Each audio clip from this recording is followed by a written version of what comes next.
Nung mahal na araw nga ay maraming nagplanong mag-swimming. Pero ang pamilyang ito nga ay nagplanong magsama-sama at mag-boodle fight. Hello guys, this is Mommy Jess back again with another mini vlog. Itong ganap ngang to ay nung Biyernes Santo pa. Nagplano nga ang mga tita ko sa mother side na magsama-sama nga daw kami ngayong Biyernes Santo. Hindi nga para mag-set ng swimming kundi magsama-sama nga at mag-boodle fight. Sa sobrang dami nga nag-swimming nung mahal na araw ay hindi na nga rin kami nakapagsabayan dahil nga sobrang dami ng tao sa mga resort.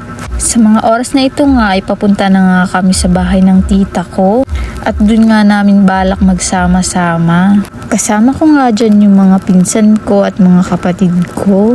At syempre, hindi dyan mawawala ang kambal. Talaga namang sasabihin ko palang naaalis kami, talagang gusto nang lumabas. After a minutes nga na biyahe ay nandito na nga kami sa bahay ng tita ko.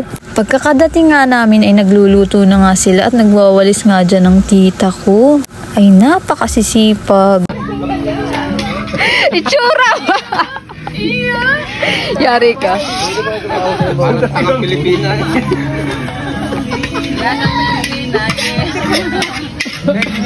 Parang Amerikanong ano eh. Parang pwedeng aturin niya. Nalagos ko nga. Ayaw ibigay sa akin. May awang palang masakit. May awang masakit kung taka ka.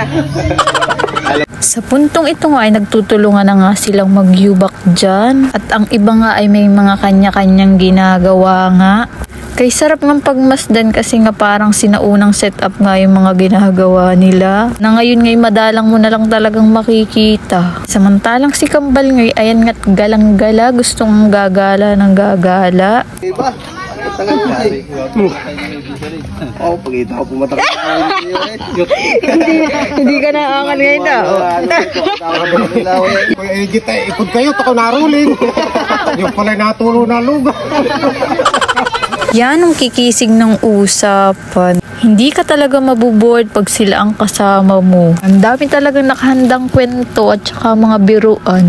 Ito nga yung sinaunang pagyuyubak ng saging. Ngayon na nga lang ulit kami makakatikim ng niyubak na saging. Sadyang napakasarap nga nito lalo na ngayong mahal na araw. At saka nga tuwing may okasyon ay masarap nga rin itong ihanda.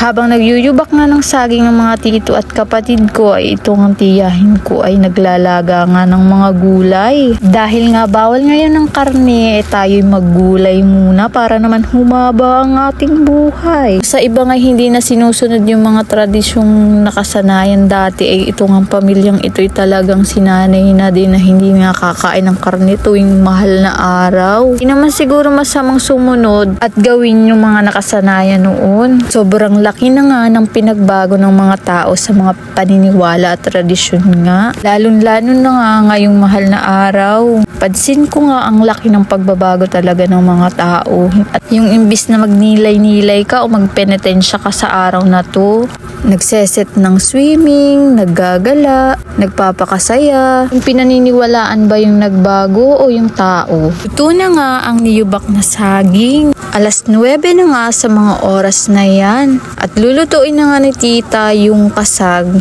na pinakukuha nga sa akin. Samantalang si Kambal nga ay nakatulog na nga sa kanyang pinsan. After a minutes nga na pagluluto, ayan nga't luto na nga ang aming kakainin. Suffer OA! Binsyang probinsya nga ang mga style ng niluto ng mga tita ko, talaga namang nakakatakam. Dahil kainan na nga, ayan nga't pinagtulungan na nga ni Kuya at ni Kuya ayan ang kanin. Nakatipon-tipon, bagamat po kami kulang, pero ayos din po. Kami po ay nagpapasalamat. Sana po biyayaan ninyo ang aming pagkain ng masagana at masarap na pananghali. Salamat po, Lord. Amen. Amen. Amen. At ito na nga ang pinaka-exciting part, ang kainan time. Sayang at hindi nga naka-normal video yung pag-video ko dahil nga naka-timelapse. Hindi tuloy nasaksihan ang kalokohan ng mga pamilyang ito. Grabe talaga ang tawa na. After nga namin kumain, ayan nga't ang Kambal nga ay nag-swimming. Dahil nga sobrang init. Di na nga rin sila nakaligo sa bahay bago nga kami umalis dahil nga dalian na rin kami. Wow, ganda niya. Huh? Wow! Napakasarap nga talaga ng hangin sa lugar na to. Napaka-presko nga ng hangin dahil nga maraming ng puno. Huh? Saan?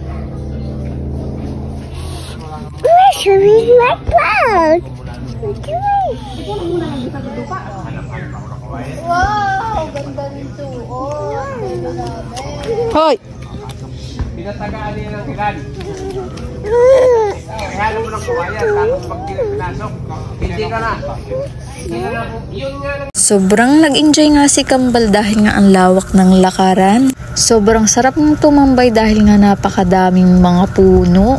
Tamang-tama nga dahil nga sobrang init na ngayon. 3:00 na nga sa mga oras na yan. Sobrang init na nga kaya naman naisipan namin bumili nga ng tindang halo-halo ng tita namin. Mabenta nga ngayon ng halo-halo dahil nga summer na. Nasa tabing kalsada nga ang tindahan ng halo-halo nila. Napakadaming ang sahog ng halo-halo nila at talaga namang napakasarap. Sulit na sulit ang 30 pesos mo, day. Kung mapapadaan kayo dyan, baka naman bumili na kayo ng halo-halo ni Tita Loida. So, yun lang. This is the end of my mini vlog. Don't forget to follow, like, and share, and subscribe for more videos. Thanks for watching. Bye!